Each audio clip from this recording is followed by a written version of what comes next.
Hello, I am Rebecca Silvestri, VP of Sales and Marketing with Local Profile, Collin County's premier publication. At Local Profile, we are passionate about inspiring positive change, which is why I'm so excited to be today launching Local Leaders. This is an interview series with incredible local leaders sharing amazing leadership insights. But going beyond business, Local Leaders aims to inspire and motivate you to become the very best person that you could possibly be. Because believe it or not, whether you're in business or you're at home, whatever you're doing, you are leading somebody and you have the opportunity to make a positive change. Today, we are launching this series with the amazing, the incredible Merrilee. She's the founder and CEO of BuzzBalls. She was a teacher and she went from, and she has created one of the largest women-owned distilleries in the US. In fact, what Merrilee did was she had an idea. She looked at a candle votive and thought, I can do something with that. And she created BuzzBalls. Now, this is one of their biggies, but her brand is BuzzBalls. And what's incredibly special about Merrilee isn't that she had a good idea. I have good ideas all the time, and I'm betting that you do too. What's special about Merrilee is that she had an idea and she made it a reality. She did all the hard work to turn this into this. And these are delicious, by the way. Really recommend grabbing some, especially for hot Texas days. Amazing. All right, so whatever platform you're listening from, please like, share, subscribe. And if you're watching live right now on Facebook, please feel free to write us a question for Merrilee. And let's get started. Hi, Merrilee, how are you doing today? Hi, Rebecca. Thanks for having me. I'm excited to be here. Woohoo!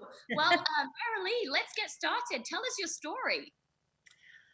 Well, about 10 years ago, I was a high school teacher in Plano, Texas, and I was going through some hard times. I was about to get a divorce, wasn't sure if that was going to happen or not, but everybody knows that teachers don't make any money. So I had to find something that could make me some money. So one of the things I did was I was going to get my master's degree at Texas Women's University. And the last part of the master's degree required you to do this major thesis project. And for that thesis project, I was sitting by the pool wondering about topics. What should I do it on? It was one of those group team projects, and I was never really great at team projects. But anyway, came up with this idea. You're right, looking at a votive candle I had sitting next to me while I was grading papers by the pool. And came up with the idea, wouldn't it be cool to have a party ball, a ball that got you buzzed? And so came up with the idea of the buzz ball. And so that was my project, and turned that in for my final grade, and then decided to make that a reality. And so here we are 10 years later, after having started this company, and we've got about 140 employees. We sell buzz balls as our major product in 45 states and 21 countries. And we're just rocking and rolling. We stayed busy during the whole COVID thing. And, I guess booze is essential. You are right. I think there's a lot of people who are listening right now who would absolutely agree. Booze is essential. In fact, that's how I've survived. So Merrilee, let's get started. What are some of your greatest strengths as a leader? I think, as an entrepreneur, I'm a really good researcher, and I had to go figure out how to make this plastic container, how the sphere would hold pounds per square inch, how much pressure could be on the lid, how to make the ingredients, how to create a warehouse, how to modify equipment to make it work on something that hadn't been done before. All of that was really tricky, but it wasn't impossible. It just took some trial and error. Another thing I'm really good at is selling. I really like to sell, and I really like to teach. So those are the two things I'm really good at. I'm really good at the detail, digging into detail. Now, it's also a strength and a weakness, so sometimes when you overdo a strength, it's a weakness. So for example, I'm super, super detailed, but in a way that makes me a micromanager too, because then I'm watching everything that everybody else does and trying to make sure that they do things in the exact detail that I would do it. So it can be a weakness. Um, Absolutely. So one yeah. question I have leading on to that is, like you said, you needed to make money. So if you needed to make money, setting up a new business and figuring all these things out wasn't going to make you money immediately. So how in the world did you do that when you hadn't got much resources? Well, the first thing I thought of is, we were going through a recession at that time, 2008, 2009. And I thought, what survives in good times and bad? So I was trying to think of things that were recession proof. And booze was one of those items. And I thought, if I could make something that I would enjoy, my children could, take on after I'm done. It would be really a neat thing. So I knew it was going to take some upfront work. So I stayed as being a teacher for years, a couple of years after I started the business, just to have some money to survive on. And one of the things I did was I went to a trade show with my sons, and that trade show happened to launch our brand. That was one of the really special moments when I thought maybe we'll make it, and I'll never forget the time when we were in Caesar's Palace the first time, had a little 10 by 10 booth, and we were showcasing our buzz balls to distributors around the United States, showing them buzz balls to see if they wanted to carry them in their state and be our supplier, our distributor in that state. And overnight, we had 15 new states that launched onto us, which was one of the telltale moments where we thought maybe we'll make it. It was really an exciting time. That is incredible. So what was it? What was the resilient? Like, what got you through? Because I know that there was some moments where you had to almost, I know at some point you had orders at one stage, and then they weren't going to come through for several months, and you had to do some jiggery pokery to make sure that you made it. How did you get through that? Oh my gosh, that was pretty scary. Luckily, my parents were really helpful. They gave me $50,000. They sold a bond that they had, and they gave me that money. And then they also let me borrow some money, and I had to pay them back. But I used cows as collateral from their ranch. And I used my Saab. I had a 2009 or something Saab SUV, and so that was my collateral as well. I didn't have really any financial backing. So that $50,000 really helped go a long way. I maxed out my credit cards. I took a home equity line of credit to get cash. And I just pre-sold as much as I possibly could. I also went to my distributors, and I asked them if they would take net 15 terms instead of net 30 or net 45, so that I could get paid sooner. And then I paid on net 30 instead, so that way I had a little bit of float. Really, I mean, it was just nip and tuck for quite some time. I didn't pay myself for 2 years. Yeah, makes a lot of sense. So for me, what sounds like is you went all in. You didn't see any other option than making this successful. Is that right? Right. I mean, failure was not an option, because if I failed, I would have lost every penny of my savings, not just, a cushion. I lost everything. I would be sleeping in my car. I mean, it was like double down, chips in, everything in, and go for it. And failure isn't an option. And I think when you have that survivalist instinct, you have to make it work, because failure isn't an option. You do work harder. It's not just a luxury business that you're starting, that you have backup and somebody that'll bail you out, so it's pretty much sink or swim. Yeah. Now, what advice do you have for someone who might not be in a similar situation? Like, maybe initially they are not all in. How can they have that same grit to carry on and make it happen? I don't think that's a thing that you can teach somebody. It's either in you or it's not. You either have that survivalist instinct or you don't. Now, there are people that are great entrepreneurs that can start things like what I did. You go out and you start something that hasn't been invented yet, and you go scale it, and you do a really good job. But then there's a point in time, Rebecca, where, the business becomes big. Like right now we're about at 50 million in sales, which is bigger than I ever dreamed it could be. But it takes a different skill set and different level of employee to be able to manage all the different facets. And quite honestly, I don't have all the same skills that I need. And there's a lot of people on the team that, although I could do some things, they do it better. And, they're experts at it. So the hardest thing I think for me as an entrepreneur is to delegate that because I am that micromanaging fool. But at the same time, I really am enjoying seeing these people thrive. They get in, they know what they're doing, they push the limits, and they are the ones that are building this company now. So they're scaling it in a way that I couldn't have done if I just kept control over it myself.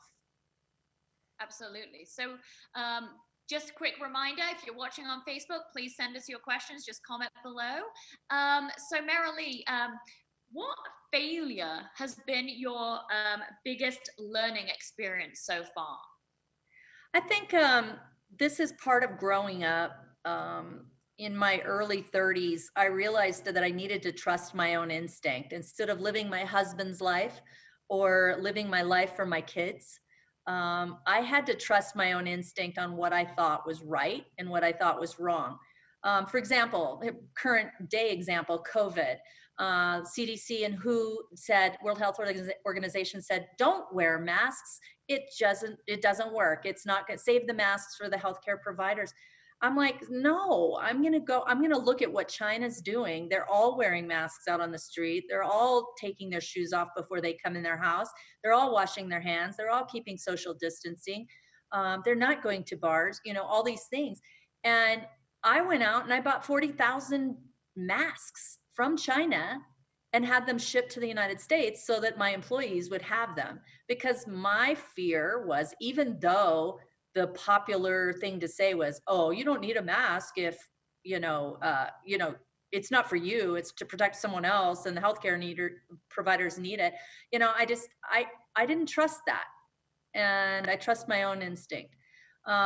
Same thing with buying thermometer guns and hairnets and gloves and all those things that protect our employees, washing hands, sterilizing things, applying for loans that, like the PPP loans, maxing out lines of credit, changing your interest rate on your lines of credit, refinancing your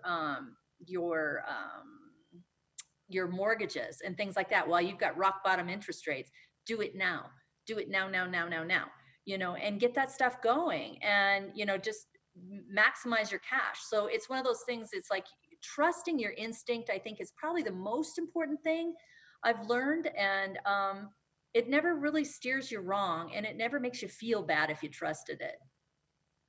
Absolutely. Very, very true. Trust your instincts, people. Merrilee said so. And if you don't already have thermometers and masks for your people, you need them. I agree with Merrilee. We do need them. And I'm so pleased to hear that everyone working for you is staying safe. So what has been your biggest struggle and how have you overcome that? Back to my struggles, I think what I do is I list my strengths and my weaknesses. So like my strengths might be that I'm detail oriented. I'm a great multitasker. I'm a great researcher. I'm a great speaker. I understand computer science pretty well. I'm a great designer, those kinds of things. But then I start thinking about the things that I'm not good at. And like, I'm a great communicator of sales and, things like that, but in teaching. But sometimes I'm too much of an open book. And sometimes I'm too much of a big heart. And I can be taken advantage of by doing that. I also can be seen as authentic by doing that, because I'm telling my truth and it's believable because it is my truth. I don't fake that kind of thing. But again, back to the micromanaging. I think that's my biggest complaint from my employees on my upper and lower levels is, they're telling me to stay in my own lane. They're telling me to, back off, let them do their job. And it's so hard, it's like, I don't even know all the things that I do wrong to make them angry, but I know that I do make them angry, and it's one of those things that I think you just learn as you go along. And I've just hired another guy that's come on board to help us. And he's a lot like me in terms of the things he does, but he follows through on things a different way. So they seem to respond better to him than they do to me. So if I can get the same thing done in a smoother fashion, then I'll do that. The other lesson I had to learn too, having a big heart, it's hard to get rid of ZEVs, ZEVS, ZEVs, zero economic value employees.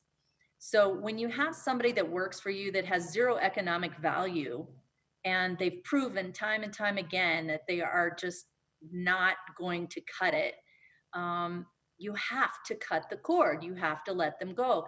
Not only are they not making you happy, but you're not making them happy either, because they're not thriving. They're not challenging. They're not becoming something they're not, so you can't force people to be something they're not.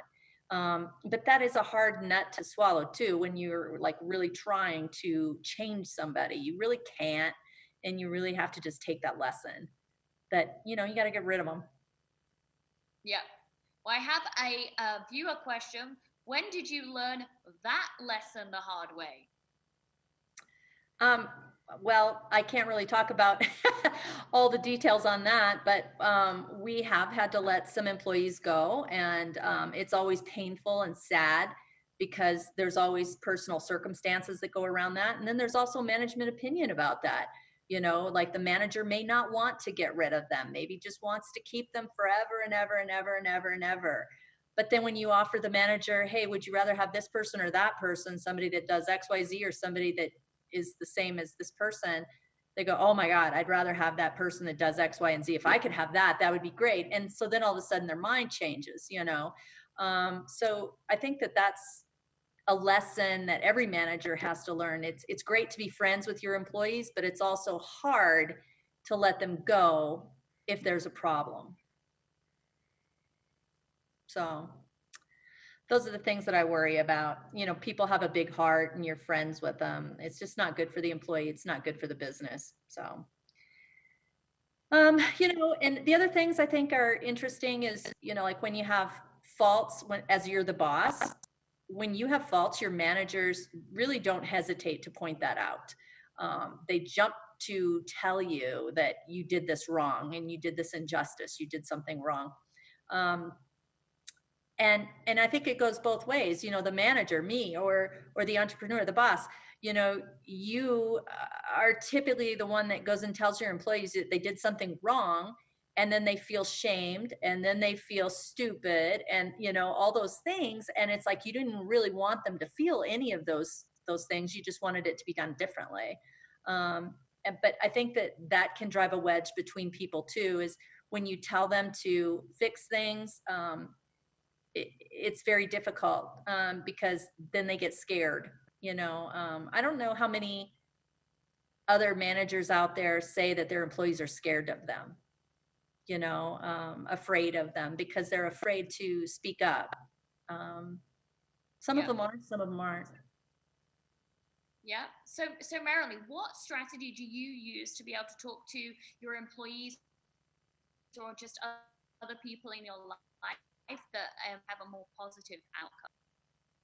I think, again, it depends on listening is important, and understanding what the root cause of the problem is. Sometimes what they're ranting about or upset about isn't really the root cause of the problem. It's really something else that you did 2 weeks earlier.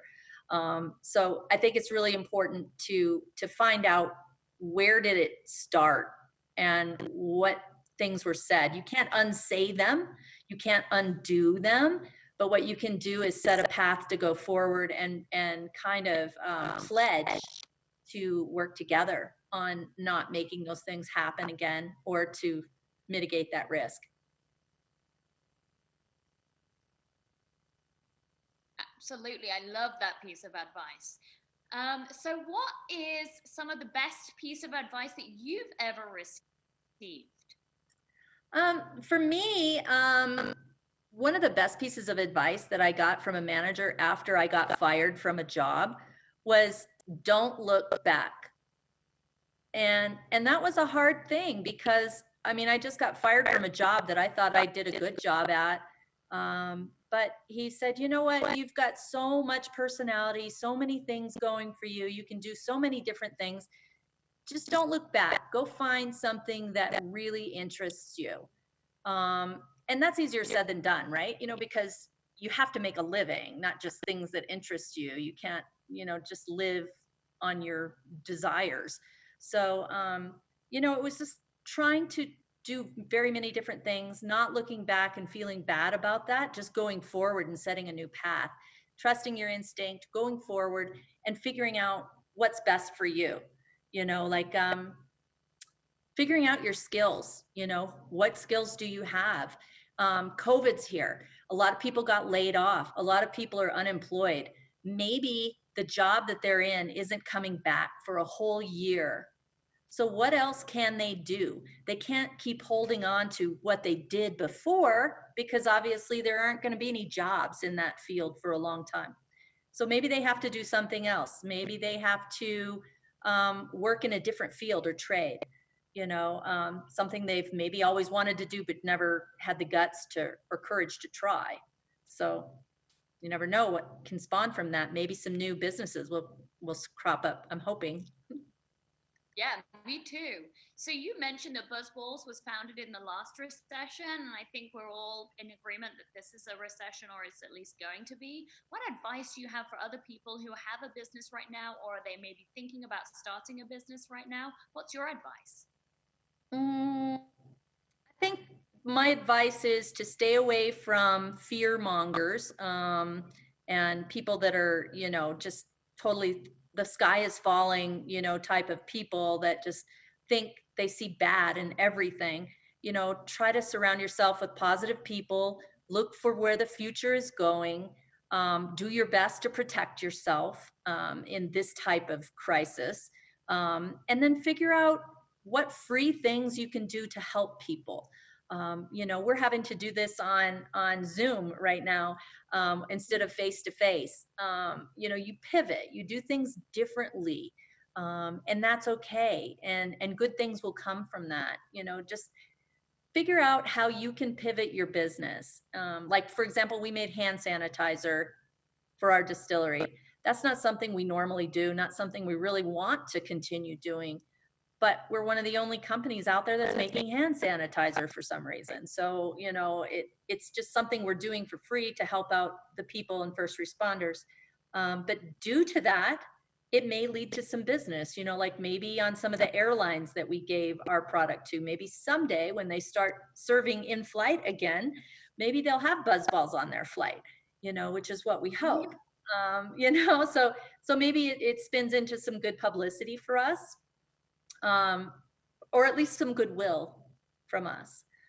So, you know, I think for people that are, you know, up against the gun on what do I do, you know, just look at your skills, look at your capabilities, and just go start something, do something. Don't just sit at home and feel sorry for yourself. Just go. I love that. Go. Just get it done. So we have a question from Kimberly Latrice. She says, what went into the decision to pivot to the hand sanitizer, and how did you pivot so quickly?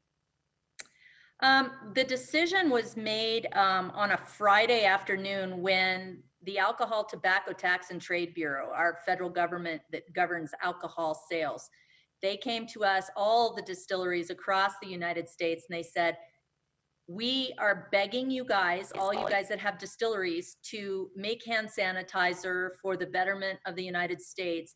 And for that, we will waive the application process as long as you follow our procedure on how to make it.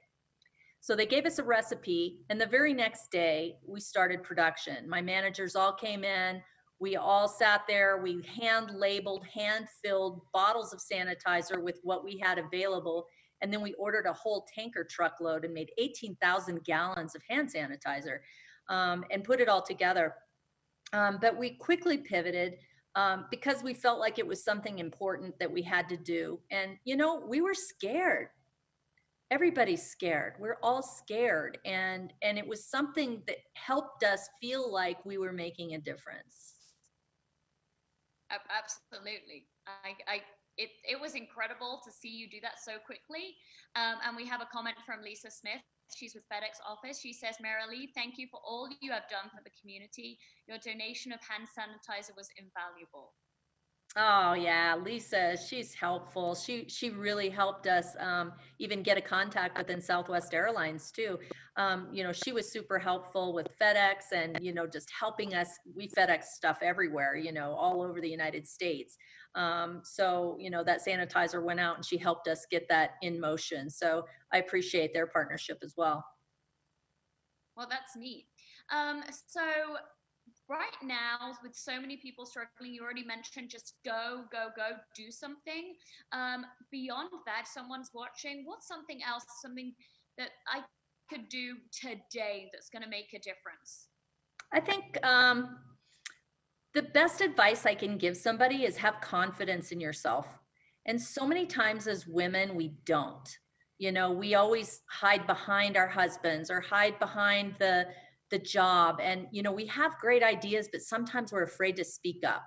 And when we do speak up, we speak up like a mouse. We don't want that. You need to have confidence and be able to back it up.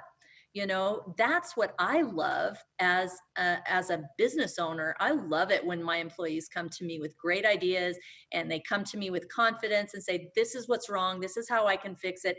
And if you want me to come in this weekend, I'll work on it, and, stuff like that. It's like, oh my gosh, this is awesome.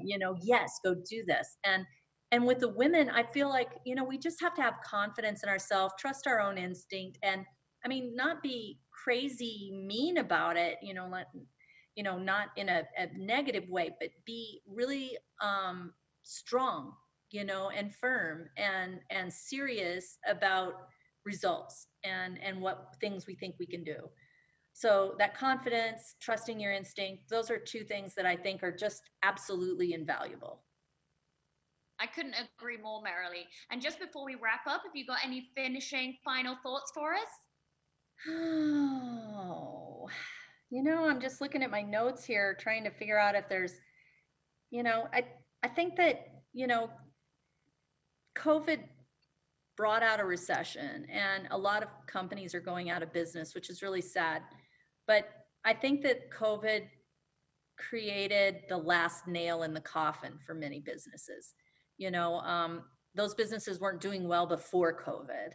And it was just the nail in the coffin that kind of sent it under. And I think that's sad. But I think that's also the way the world changes too. It's like the world is telling you, Neiman Marcus and JCPenney, that we're going to online shopping now because we don't want to park and go into the mall and do all these things we want to buy online quickly. So what does that tell you in any business? That means you better have an online presence. You better have a social media presence. You better have a quick response that people can buy your stuff online. You better pivot and you better get it set up now or else you're going to be left in the dust. So I think that people just need to think about where you're going, where the country is going, and, prepare, go figure it out and prepare, That's awesome. What I do. Merrilee, thank you for joining us. Thank you so much.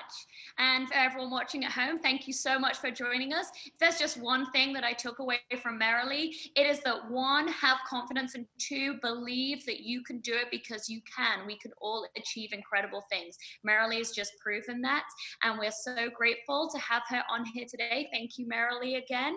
Thank you. Absolutely. From wherever platform you're watching this on, please like, share, subscribe. We're continuing Local Leaders next week on Tuesday at 11:30 a.m. and we'll be talking to Laura Valdez. She'll be talking to us about personal branding and the Toyota Experience Map. So I hope you'll join us then. Thank you, everyone. This is Local Profile, wishing you the best day ever. Bye-bye.